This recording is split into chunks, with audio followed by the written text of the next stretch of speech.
मेरा हृदय कह रहा, मैंने सुना है वारणावत बहुत सुंदर है, क्या तुम देखना चाहोगे? अपनी मां के साथ वारणावत चले जाओ, कुछ दिन वहां देखो। युधिष्ठिर ने शांतनंदन, भीष्म, विदुर जी, द्रोण, वाल्मीकि, सोमदत्त, कृपाचार्य, इन सब ब्राह्मणों को प्रणाम किया और कहा, आदेश मिला है मुझे वारणावत जाने का। चारों तरफ पूरे महल में सन, तेल, घी, लाह, चर्बी, लकड़ी ऐसे लगाना कि कोई जान न पाए, ऊपर से रत्नों का लेप। जब पांडव जल जाएं तब तुम भी बाहर खड़े होकर के रोना कि हाय ये क्या हो गया, कैसे आग लग गई, क्या हो गया, तो ऐसे, और हमें सूचना देना। विदुर जी ने मुझे संकेत किया है कि तुम जिस महल में रखे जाओगे वो प्रज्वलित अग्नि को बढ़ाने वाले पदार्थों से बना और तुम्हें मारने का प्लान है। यदि तुम पांचों भाई एक मत रहोगे और धैर्यवान रहोगे और सुरंग की व्यवस्था कर लोगे तो तुम वहां से बच जाओगे। पांडवों का शुभागमन वारणावत वासियों ने जब सुना, सब लोग नगर के बाहर आकर के अगवानी की। देवमूर्ति पांचों पांडव सबने आशीर्वाद दिया जो बड़े बूढ़े थे, और नगर के महल में उनको रखा गया। पुरोचन जो दुष्ट स्वभाव वाला दुर्योधन का निज जन था, मंत्री था, आकर के प्रणाम किया और खूब ऐसी प्रेम भरी बातें व्यवस्था की। खाने पीने की उत्तम व्यवस्था, सुंदर शैया आदि। 10 दिन तक रहने के बाद पुरोचन ने कहा कि महाराज, आप हस्तिनापुर के युवराज हैं, नगर के महल में शोभा नहीं देता, आपके लिए नगर के बाहर एक महल तैयार किया है, बहुत रुपया लगा के, महाराज आप कृपा करें उस महल में पधारें। वो शिव भवन है, आपके लिए मंगल भवन है। पुरोचन की बात सुनकर युधिष्ठिर ने अपने भाइयों पर दृष्टि डाली कि नंबर आ रहा है आग लगाने का इसका, या वहां ले जाएगा मारेगा, पर बिल्कुल पता नहीं चलना चाहिए। बहुत मुस्कुराते, हाँ हाँ हम भी देखना चाहते हैं। धर्मात्माओं में श्रेष्ठ युधिष्ठिर गए, पूरे महल को देखो। अब महल को ऐसे कुटिया थोड़ी बनी थी, किलोमीटरों में महल का निर्माण था। भीमसेन, इतना भयंकर भड़कने वाली अग्नि की वस्तुएं तो मैंने देखी नहीं जैसा महल बना है। भीमसेन, इस 4 दीवारी में केवल आग ही आग लगने वाली वस्तुएं भरी, ऊपर से केवल रत्न है। ये अग्नि प्रज्वलित करने वाले पदार्थों से कारीगरों ने सन, राल, मूंज, बांस और घी, चर्बी इससे बनाया है। पूरा महल इससे बना हुआ है। भीमसेन ने कहा, भैया दबने की क्या बात, हुकुम करो, 1 मिनट में इस पुरोचन को पलटा देते हैं और आग लगा देते हैं पूरे महल में पहले ही। क्या ऐसे पशुओं की तरह डरना? नहीं नहीं, आप नहीं समझ रहे हो, हम ये कर सकते हैं, पर तुम समझो उसका ये प्लान है, और अगर हमने इस प्लान को जरा भी बाहर किया तो वो दूसरा ऐसा प्लान बनाएंगे जो हमारी समझ में ही नहीं आएगा, हमें मरवा देगा। वो इस समय जब मारने पर लगा हुआ तो मुझे गुप्त रूप से ये साबित करना है कि मैं मर गया और मुझे इसी में रहना है। अगर हमारे बचने का कोई और उपाय होता तो विदुर जी बता देते, जैसा विदुर जी ने कहा वैसा ही मुझे करना चाहिए। हम लोगों की चेष्टाएं बिल्कुल नहीं होनी चाहिए कि ये पुरोचन जान जाए कि हम जान गए हैं। पूरी सावधानी के साथ अब इसी में रहना होगा। हमारी किसी भी चेष्टा से इसको समझ में नहीं आना चाहिए कि मैं इस बात को जान गया हूं कि महल ऐसा भड़काऊ अग्नि बढ़ाने वाले से बना हुआ है। हम जलने के डर से अगर भागेंगे तो आक्रमण करवा के मारने की कौन सी चेष्टा करेगा मुझे पता ही नहीं चलेगा। अभी तो पता चल गया तो हम बचने का उपाय कर सकते हैं।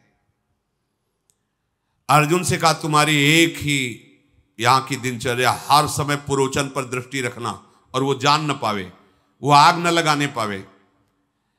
इसके बीच में कोई ना कोई उपाय तो हम लोग करते हैं। ऐसा सोच ही रहे थे, महल में प्रवेश किया कि कुछ आदमी लिए एक आदमी आया और पुरोचन से कहा, मैं हस्तिनापुर से आया हूं और मुझे महल की सफाई करने का आदेश दिया गया है।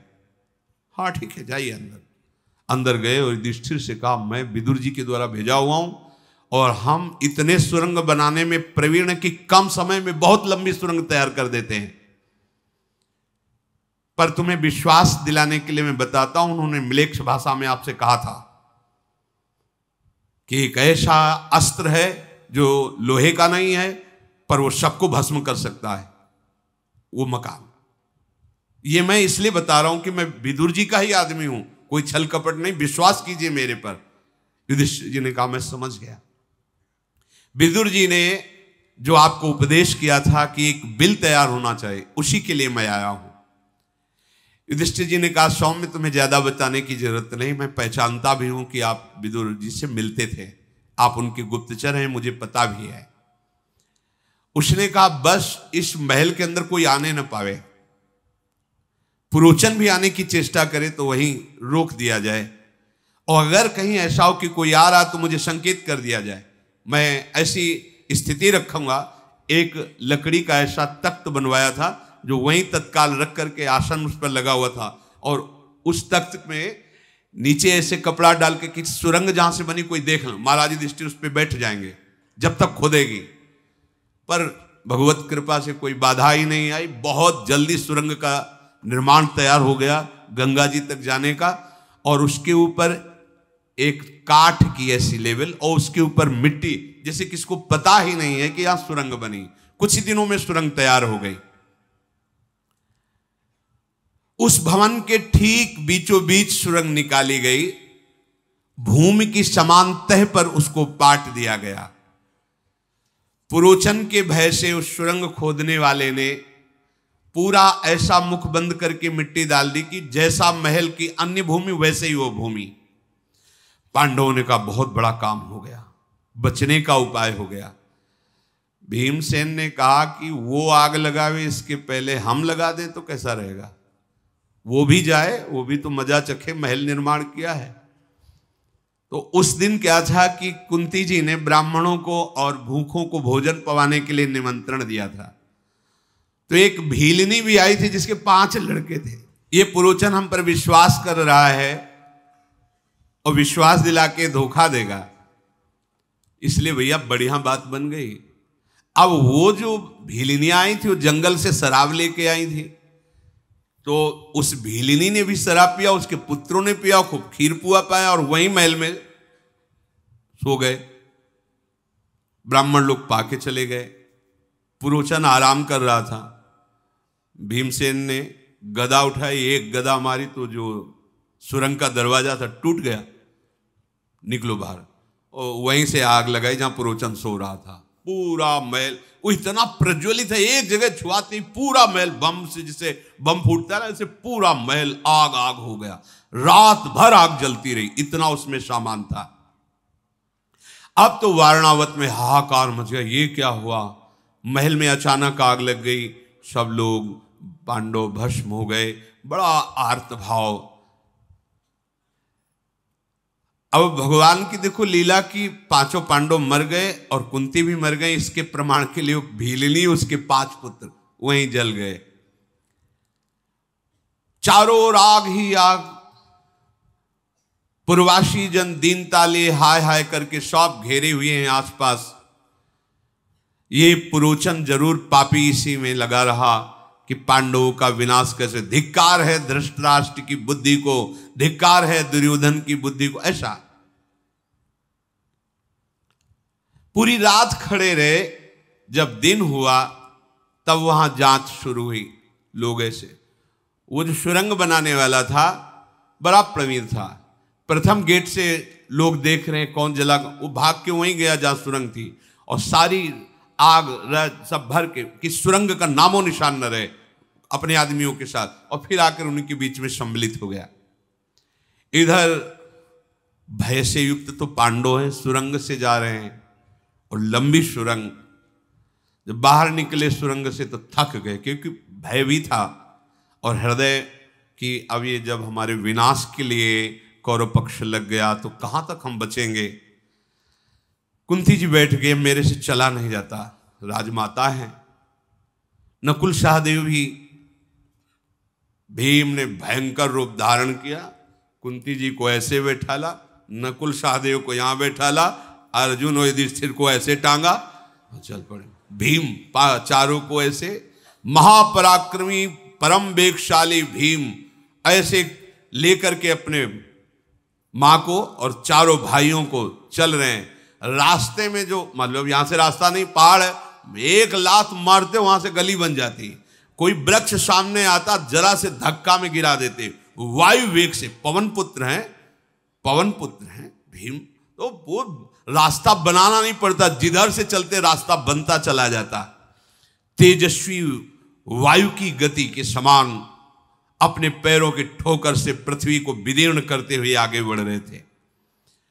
परम ज्ञानी विदुर जी ने पहले ही नौका लगा रखी थी गंगा जी के किनारे।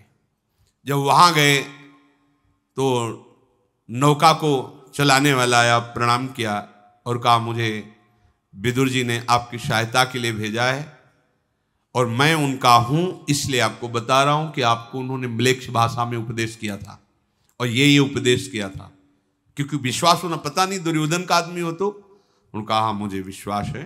बोले आप आराम से नाव पर बैठिए और बहुत दूर धारा से बहुत दूर जाकर के उनको उस पक्ष में किनारे पे छोड़ा। भयंकर जंगल, पूरे जंगल में कहीं पैर रखने की जगह नहीं, बड़े बड़े कांटे बांस ऐसे जैसे जंगल होते हैं और बड़े ही हिंसक जंतु। कुंती जी ने कहा आप कहां जाएं? तो भीम जी ने कहा आपको चिंता करने की जरूरत नहीं मां, कोई भी इस वन में ऐसा पशु नहीं है जो तुम्हारे पुत्रों की तरफ आंख दिखा सके। महाबलशाली भीम जी साथ है। उस नाव में बैठकर से उस जंगल में उतरे। चारों भाइयों ने कहा इस जंगल में हम प्रवेश ही नहीं कर सकते। भीम ने कहा वैसे ही बैठो। माता कुंती को ऐसे बैठा ला, ऐसे चारों को लिया, बड़े वेग से आगे बढ़े। आगे बढ़ने पर कुंती ने कहा मैं प्यास से प्राण त्याग रही हूं, बहुत प्यास लगी है, मुझे पानी चाहिए। तो एक विशाल वृक्ष था पीपल का, वहां साफ करके अपने भाइयों को और मां को विराजमान किया और कहा अर्जुन सावधान रखना, जंगल है, मैं जल की खोज में जाता हूं। एकांत में उनको विराजमान करके और जल की खोज में गए तो सारस की आवाज आ रही थी। तो सोचा ये पक्षी वहीं रहते हैं जहां आसपास जल होता है। वहां समीप गए तो बड़ा निर्मल सरोवर था, जल पिया। अब ले किस में जाए? तो अपना ऊपरी चद्दर, अब भीम का चद्दर तो भारी चद्दर हो, उसको गीला किया, क्योंकि चद्दर में पानी थोड़ी रुकेगा। उसको गीला किया तो कम से कम अंजुली अंजुली पीने को मिल जाएगा। कैसी विपत्तियां आती हैं धर्मात्माओं के ऊपर, जरा सी विपत्ति में हम धर्म छोड़ देते हैं। इन महापुरुषों ने कैसे भयंकर कष्ट सहते हुए धर्म का, सत्य का त्याग नहीं किया। जब वहां गए तो वहां सब शिथिल होकर सो रहे थे। तो सोचा कि जगाना तो ठीक नहीं है, पर मुझे जगना आवश्यक है। वो जग ही रहे थे कि एक विशाल काय दैत्य बट वृक्ष में रहता था। उसकी गंध में मनुष्य की गंध आई, जैसे पका तरबूज खरबूजा होता है ना तो सुगंध आती है, ऐसे उनको अपने खून की गंध आती है। उसने अपनी बहन से कहा कि आज तो बढ़िया समझो भंडारा है हमारे लिए, ये आए हैं और बड़े वीर हैं, जाओ इनको लाओ मार के, आज हम लोग खाएंगे। इधर भीष्म जी, विदुर जी और सब बड़े बड़े कुरुवंशी बहुत उदास हो गए कि पांडव मारे गए। धृतराष्ट्र भी जलांजलि देने के लिए आए, दुर्योधन आदि भी आए। दुर्योधन कर्ण शकुनि सब मुस्कुरा रहे हैं, जलांजलि, भीष्म जी के आंसू चल रहे हैं। भीष्म जी बार बार कह रहे हैं कि ऐसा कैसे हो सकता है, जो धर्म का पालन करने वाला है उसका नाश कैसे हो सकता है। मेरी ये समझ में नहीं आ रहा कि धर्मात्मा पुरुष का नाश कैसे हो सकता है, कैसे हो सकता है। बार बार रो रहे हैं, कैसे हो सकता है ऐसा, ऐसा कैसे, ऐसा कैसे मृत्यु हो सकती है, ऐसी मृत्यु इन महापुरुषों की कैसे हो सकती है। पर वो जलांजलि दे, विदुर जी ने देखा कि भीष्म जी तो बहुत विकल हो रहे हैं। पांडवों को नष्ट कर दे ऐसी काल में ताकत अभी नहीं है, लाक्षागृह में भस्म हो सके ऐसा भाग्य नहीं है पांडवों का। कैसे? विदुर जी नजदीक गए जलांजलि के बहाने और भीष्म जी से कहा आप जलांजलि मत दीजिए, पांडव मरे हुए नहीं, मैंने पहले से सुरंग की व्यवस्था की थी और वो नाव के द्वारा सुरक्षित जंगल में पहुंचा दिए गए हैं। अब वो अव्यक्त रूप से कहाँ घूम रहे हैं, पर वो सुरक्षित हैं।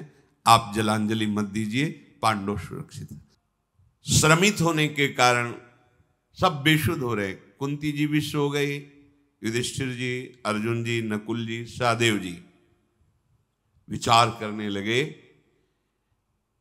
कि हस्तिनापुर के महल में उत्तम शैया पर भी जिनको सहज में नींद नहीं आती थी, ये आज हमारा परिवार भूमि पर पड़ा हुआ ऐसा बेशुद्ध सो रहा है। ये उचित नहीं है। जिसके हम जैसे महारथी पुत्र है, उस मां को ऐसी अवस्था में, पर प्रारब्ध बड़ा बलवान है, विधान बड़ा बलवान है।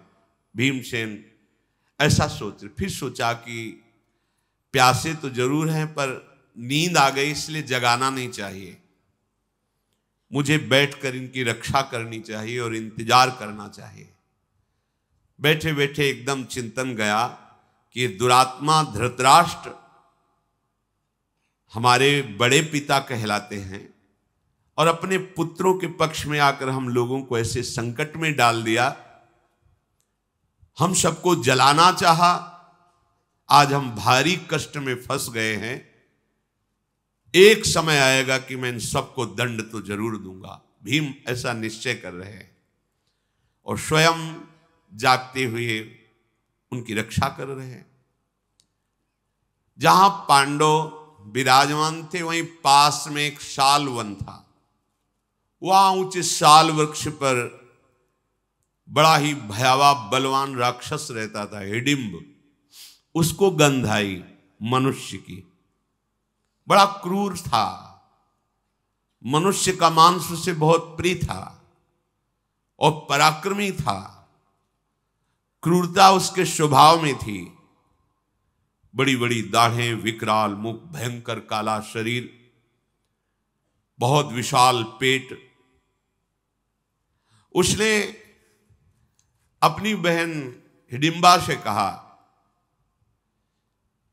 कि मुझे मनुष्य की गंध आ रही, बहुत भूख लग रही। विधाता ने मेरे लिए स्वयं भोजन भेजा है, नहीं तो ऐसे जंगल में कहां मनुष्य आते हैं। जाओ, इन सबको मारकर मेरे लिए लाओ। जब मैं मनुष्य की गर्दन को काट करके रक्त पीता हूं, तब मुझे खुशी होती है। इनको पाकर के मैं तृप्त भी हो जाऊंगा। ऊंचे वृक्ष से देख रहा, क्योंकि बलवान दिखाई देते हैं। अपने भाई हिडिंब के कहने पर हिडिंबा प्रणाम करके अपने भाई को, जहां पांडव विराजमान थे पीपल वृक्ष के नीचे, वहां पहुंची। संकट पे संकट धर्मात्माओं को, सत्य मार्ग पर चलने वालों को, पर विजय श्री सत्य की ही होती है। वहां जाकर के देखा कि और तो सब सो रहे हैं, विशाल काय तेजवान भीमसेन जग रहे हैं। देखा मानो कोई पहाड़ हो, ऐसे आकृति वाले भीमसेन, वायुपुत्र, महाबली हनुमान जी के भ्राता भी हुए, वायुपुत्र के नाते अपार बल है। वो भीम के भुजाओं को, वक्षास्थल को देख करके मोहित हो गई। विचार किया कि भाई तो क्रूरता भरी आज्ञा करी कि इनको मार के ले आओ। अगर मैं इनको मारूंगी तो 2 घड़ी में सबको खा जाएंगे, और अगर मैं इनको प्रसन्न कर लूं तो जीवन भर इनके साथ रह सकती हूं। भगवान जिससे भक्त का मंगल होता है, हर विधान वही कर देते। कई बार सत्संग में कहा है, तुम्हारे सामने तलवार आएगी, डरना मत, वो हार बन करके गले में पड़ जाएगी, वो तुम्हारे गले में खरोच भी नहीं पैदा कर पाएगी। प्रभु का यदि विधान है कि आ जाओ हमारे पास, तो किसी भी बहाने से शरीर छूटे जाना है। अगर प्रभु का विधान नहीं तो डरना मत। बड़े से बड़ा क्रूर आदमी भी आपके समीप आकर के वो प्रतिकूल चेष्टा करे तो भी वो अनुकूल होकर आपके पास आ जाएगी। हिडिंबा ने विचार किया कि भीमसेन के चरणों की सेवा मुझे करनी चाहिए, अर्थात मैं इनको पति रूप से प्राप्त कर लूं तो हमारा जीवन धन्य हो जाएगा। वो मायावी थी, आसुरी माया का उसे ज्ञान था। तत्काल उसने दिव्य सुंदर रूप धारण किया और महाबाहु भीमसेन के समीप जाकर के कहा, पुरुष रत्न आप कौन हैं, कहां से आए हैं, और ये देवताओं के समान सुंदर पुरुष जो सोए हुए हैं ये कौन है, और ये जो वयोवृद्धा ये कौन आपकी लगती है, आप निशंक होकर उत्तर दीजिए। मैं हिडिंबा नाम की राक्षसी हूं, मेरा भाई बड़े ही दुष्ट स्वभाव का है और तुम्हारा वो मांस खाने के लिए लालायित है, मुझे मारने के लिए भेजा है। आपका तेज बल और भुजाएं देखकर मैं आपको अपने पति के रूप में वरण कर लिया है। महाबाहो, तुम चिंता मत करो, जितना मेरे भाई में बल है उससे अधिक मेरे में बल है। मैं भाई से अधिक माया का ज्ञान रखती हूं, आसुरी माया का, इसलिए हम उसको परास्त करके तुम्हारी रक्षा कर लेंगी यदि आप हमें स्वीकार करें तो। मैं आपका भला चाहती हूं, अगर आपने ठुकरा दिया तो आपके भी प्राण जाएंगे और मेरे भी प्राण जाएंगे, क्योंकि मैंने निश्चय किया है कि जीऊंगी तो आपको पति के रूप में वरण करके, अन्यथा प्राण त्याग दूंगी। भीमसेन बोले कि राक्षसी, तुझे ऐसी बात नहीं कहनी चाहिए। मेरे ज्येष्ठ भ्राता युधिष्ठिर जी मेरे गुरु के समान हैं, जब तक वो पत्नी को स्वीकार नहीं करते तब तक मैं कैसे स्वीकार कर सकता हूं। मैं परिवेत्ता नहीं बनना चाहता। परिवेत्ता कहते हैं बड़े भाई के अविवाहित होने पर छोटा भाई विवाह कर ले, ये निंदनीय माना जाता है, उसे परिवेत्ता कहते हैं। इसलिए मैं ऐसा कर्म नहीं कर सकता जो धर्म के विरुद्ध है। राक्षसी ने कहा, यहां धर्म की बात नहीं, तुम्हारे प्राणों की रक्षा की बात मैं कर रही हूं। आप इनको जगा दीजिए, मैं आपको और आपके परिवार को अपनी पीठ पे लाद के वायु वेग से जहां आप कहोगे वहां पहुंचा दूंगी, इस राक्षस से बचा लूंगी। भीमसेन ने कहा, तुम राक्षस की चिंता मत करो, मुझे तुम्हारी सहायता की जरूरत नहीं है। मेरी भुजाओं में आकर ऐसा कोई दैत्य राक्षस है ही नहीं कि जो जीवित बच जाए। तुम इसकी चिंता मत करो, जाओ या रहो, हमें तुम्हारी किसी सहायता की जरूरत नहीं। अगर तुम्हें लगता है कि तुम अपने भाई का सहयोग कर सकती हो तो स्त्री समझकर तुम्हें छोड़ रहा हूं, नहीं अब तक तुम्हें यमपुरी पहुंचा दिया होता। जब देखा कि बड़ा विलंब हो गया हिडिंबा वापस ही नहीं आई, तो सोचा हो क्या गया। वो साल वृक्ष से नीचे उतरा और पांडवों के पास आया। दूर से देखा सुंदरी रूप में हिडिंबा, समझ गया कि इसके हृदय में दया आ गई क्या, हमारे राक्षसी स्वभाव को छोड़ करके दयावान हो गई क्या। आंखें क्रोध से लाल लाल करता हुआ, विशाल भुजाएं, खड़े हुए केश, शरीर का रंग काला मानो कोयला हो, तीखी दाढ़ें, भयंकर गर्जना। जे ही हिडिंब को आते देखा तो हिडिंबा भय से थर्रा उठी और भीमसेन से बोली, ये दुष्टात्मा नरभक्षी है, अगर ये क्रोध में आ जाए तो आप भाइयों से जीत नहीं सकते हैं। मैं इच्छा अनुसार बल धारण कर सकती हूं, जितना इच्छा करूं उतना बल मेरे में आ जाएगा। आप सब तुरंत मेरे कटि प्रदेश में बैठिए पीठ में, और मैं अभी आपको मन के वेग से जहां आप कहोगे वहीं पहुंचा दूंगी। भीमसेन जी ने कहा, ना मैं भाइयों को जगाऊंगा, ना माता जी को जगाऊंगा, और न तेरा सहयोग लूंगा। ये हमारे क्षत्रिय धर्म के खिलाफ है कि तुम स्त्रियों का हम सहयोग ले, ऐसा नहीं। तुम्हारी रक्षा करना हमारा धर्म बनता है। ये नीच राक्षस के आक्रमण मेरा सह सकेगा? तुमने अभी देखा नहीं है, देखना, अगर ये उद्दंडता करता है तो मारा जाएगा।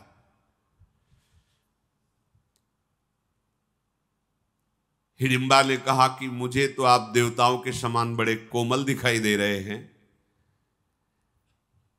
तुम मनुष्य हो, जानते नहीं राक्षसों के प्रभाव को, मैं जानती हूं। नरभक्षी राक्षस हिडिंब क्रोध में भरकर दोनों की बातें सुन रहा था। अपनी बहन पर दृष्टि डाल के उसने कहा, धोखा, मेरे साथ धोखा, ये मनोहर रूप धारण करके तुम उस मनुष्य को चाहने लगी हो।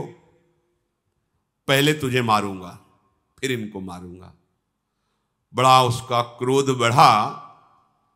भूखा तो था ही, वो क्रोध से अपनी बहन को मारने के लिए, ऐ दुराचारणी, तू मेरी बहन होकर के भी मेरा पक्ष छोड़कर इस मनुष्य का पक्ष ले रही है, तू कलंकिनी है, ऐसा कहकर मारने के लिए आगे बढ़ा। योद्धाओं में श्रेष्ठ भीमसेन ने अपनी भुजा से उसे रोक लिया। भीमसेन महान बलशाली है, छाती से उसको लगाया, अपनी भुजाओं में बांध करके और बहुत दूर घसीट करके ले गए, क्योंकि वहां कुछ करेंगे तो जग जाएंगे पांडवजन। अरे दुष्टात्मन, तू स्त्री शरीर को मारना चाहता है? भीम ने कहा, तुझे आज तक मनुष्य मिले होंगे, लेकिन हम जैसे नहीं मिले होंगे। राक्षस कुलांगार, तू इस वन में आने वाले वनवासी ऋषि मुनियों को मार करके खाने की शक्ति रखता है। जितनी ताकत हो तेरे में लगा के देख ले, मेरी भुजाओं के बंधन से छूट जा। भारी गर्जना वो राक्षस करने लगा। ऐसी गर्जना में पांडव जग गए, माता कुंती जग गई, और वो देव स्वरूप धारण किए हुए हिडिंबा भी वहां खड़ी थी। लाख उपाय किया, लेकिन वो भुजाओं से नहीं छूट पाया। भीमसेन ने पकड़कर उसे ऐसे पटका कि 32 हाथ दूर घसीटता हुआ चला गया। फिर भीमसेन गर्जना करके उसकी पीठ पर प्रहार किया घूंसे से। महाबली भीमसेन का प्रहार उसके लिए असहनीय हो गया। फिर भी वो हिम्मत करके गुथा जैसे दो बलवान गजराज भिड़ गए हो, ऐसे भीमसेन और वो असुर। पांडवजन जाग गए। माता कुंती ने पूछा हिडिंबा से, तू कौन है? सुंदर रूप वाली यहां मेरे पास कैसे खड़ी है? और ये क्या हो रहा है? किससे युद्ध हो रहा है? कुंती जी के इस प्रकार पूछने पर हिडिंबा बोली, मैं कोई देवी नहीं हूं, मैं एक राक्षसी हूं। मेरा नाम हिडिंबा है। मेरे भाई हिडिंब ने तुम लोगों को मारने के लिए भेजा था, पर मैं आपके उस पुत्र को जो युद्ध कर रहा देख करके मोहित हो गई और उससे पति रूप में वरण कर लिया है। आपका ये महाबली पुत्र जिससे लड़ रहा है वो मेरा भाई हिडिंब है, पर मुझे ऐसा लग नहीं रहा कि वो जीत पाएगा। कुंती जी ने कहा, तुम्हें पता नहीं है कि भीम कितने बलशाली हैं। देखो, अभी देखो, परिणाम अभी देख लेना। प्रचंड बलशाली भीमसेन ने उसे उठाया, उस भयंकर राक्षस को पटक करके उसकी छाती पे घुटने रखे और गर्दन को तोड़ दिया और पीछे की तरफ पलटा के इसे पैरों में लगा दिया, ऐसे उल्टा, अर्थात उसकी कमर टूट गई, उसकी गर्दन टूट गई। अर्जुन जी धनुष पर बाण चढ़ाए हुए बिल्कुल खड़े थे कि यदि कहीं ऐसा होता है तो मेरे द्वारा ये मारा जाएगा, पर ये देख करके कि भीमसेन के द्वारा ही मारा गया, पांडवजन हर्षित हुए और भीमसेन की प्रशंसा की। अब उस राक्षसी ने कुंती जी से कहा कि सुनो, मैंने वरण किया है तुम्हारे पुत्र को, तो हमें आदेश करो, मैं इच्छा अनुसार इनको जहां चाहूं वहां ले जा सकती हूं। मैं मोहिनी माया को अच्छी तरह से जानती हूं। जिस मार्ग पे जैसे चलना होता है मेरी वैसी ही गति होती है। बहुत दूर की बात, भूत की बात, भविष्य की बात, वर्तमान की बात, तीनों कालों का मुझे ज्ञान है। मैं हाथ जोड़ के कहती हूं कि मैंने आपके पुत्र को पति रूप में वरण किया है। कुंती माता ने युधिष्ठिर जी से कहा, तुम धर्म के विषय को जानते हो, तुम्हारा क्या निर्णय है? ये कह रही कि भीमसेन को पति रूप में मैंने वरण किया है, क्या तुम्हारा आदेश है? हिडिंबा ने कहा, पहले मेरी और बात सुन लीजिए। आजीवन मैं तुम्हारी दासी रहूंगी, जहां स्मरण जप करोगे मैं उपस्थित हो जाऊंगी।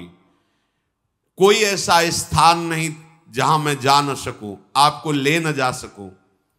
यातधानी माया, निशाचरी माया, सब मायाओं का मुझे ज्ञान है। मैं कोई साधारण राक्षसी नहीं हूं, मेरा नाम सालकंठकटी है, मैं दिव्य हूं, यहां इस रूप में रहती थी। मेरी कांति देवताओं से भी बढ़कर है, मेरी सामर्थ्य देवताओं से भी बढ़कर के है, और मेरे संयोग से जो पुत्र होगा वो त्रिभुवन में महाबली होगा, तुम्हारे बहुत काम आएगा। इसलिए मैं प्रार्थना करती हूं कि कहीं तुम मेरी बात को अस्वीकार मत कर देना। भूत भविष्य वर्तमान सब घटनाओं को मैं प्रत्यक्ष की तरह देखती हूं। अगर मेरी बात स्वीकार करते हो तो मैं आगे का मार्ग बताती हूं। आगे एक सरोवर है, उसका जल ऐसा है पी लेने पर तुम्हें भूख, थकान ये परेशान नहीं करेगी। जो ही आप उस सरोवर में जल पीकर आगे बढ़ेंगे, भगवान व्यास देव जी का मिलन होगा। ये मैं सब देख रही हूं। देखो, ये सिद्धियां तो राक्षसों में भी होती हैं। हमारे मन में क्या चल रहा है, आगे क्या? सबसे बड़ी सिद्धि है भगवान का प्रेम प्राप्त कर लेना। ये दुर्लभ बात होती है। संसार के अस्तित्व को मिटाकर एकमात्र सच्चिदानंद भगवान का साक्षात्कार कर लेना, ये दुर्लभ बात होती है। अपने लोग छोटी छोटी बातों में क्या ऐसी बातें तो राक्षसियां देख रही हैं। मैं यहां से देख रही हूं, आगे सरोवर है, वाह उसका जल ऐसा है, भगवान व्यास देव जी तुम्हें मिलेंगे।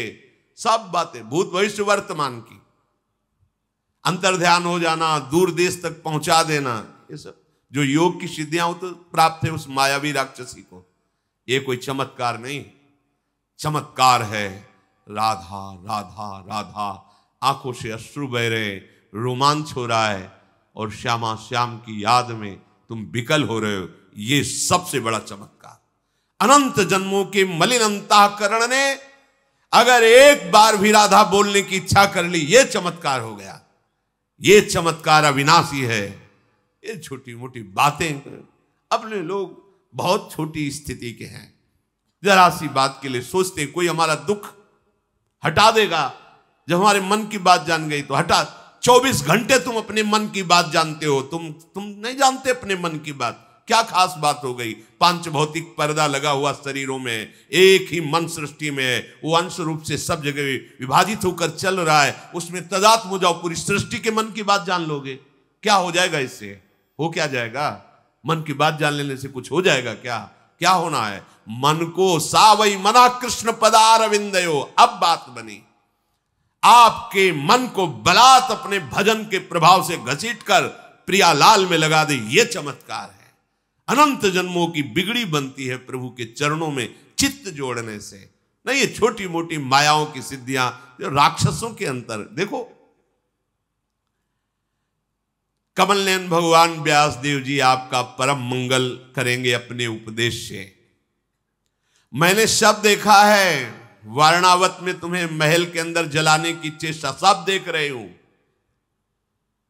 ये क्यों बताया? कि विश्वास हो जाए कि मैं इतनी सामर्थ्यशाली हूं।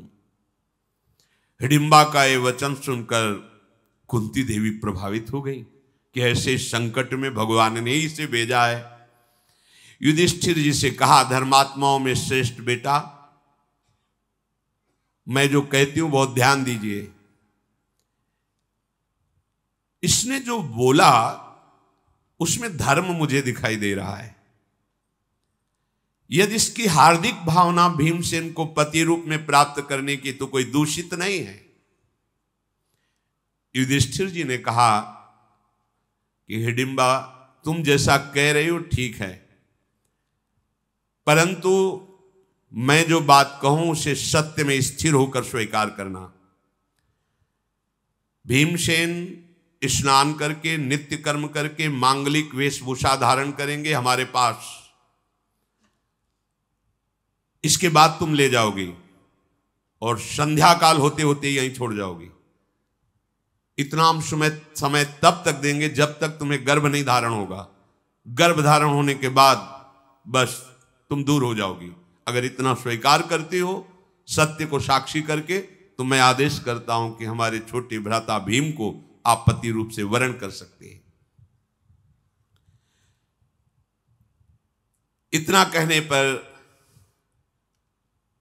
कुंती जी ने भी स्वीकृति दे दी। अब वो पीछे पीछे चल पड़ी, ये लोग आगे बढ़े।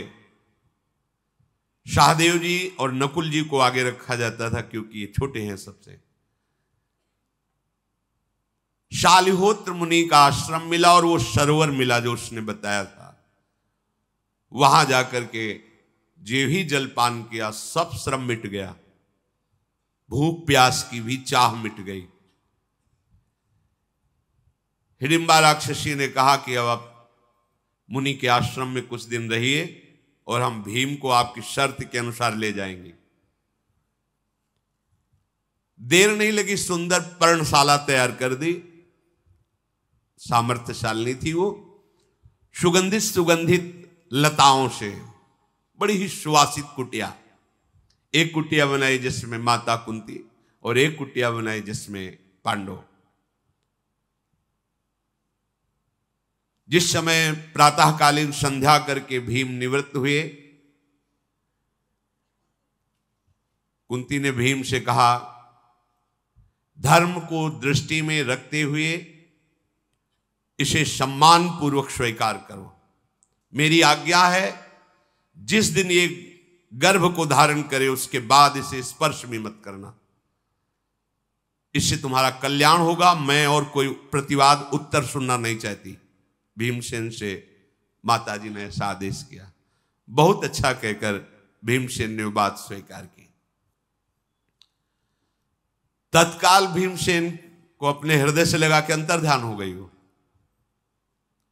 मायावी थी, विविध प्रकार के देववनों में दिन भर रहती और संध्या काल आकर के पास में छोड़ देती। कुछ काल के पश्चात उस राक्षसी को गर्भ रहा, और राक्षसियां गर्भ धारण नहीं करती, तत्काल पुत्र होता है। ऐसा नहीं कि वो जैसे मनुष्य योनि में है कि 9 महीने 10 महीने गर्भ धारण करके फिर बालक होना, ऐसा नहीं होता। गर्भ का संयोग बना और तत्काल बालक प्रकट हुआ। उसी समय वो एक बलवान ऐसा पुत्र जो आकाश तक दिखाई दे रहा, ऐसे बेटा पैदा हो। भीमसेन भी ऐसे देख रहे थे बालक को, ऐसा बालक पैदा हुआ।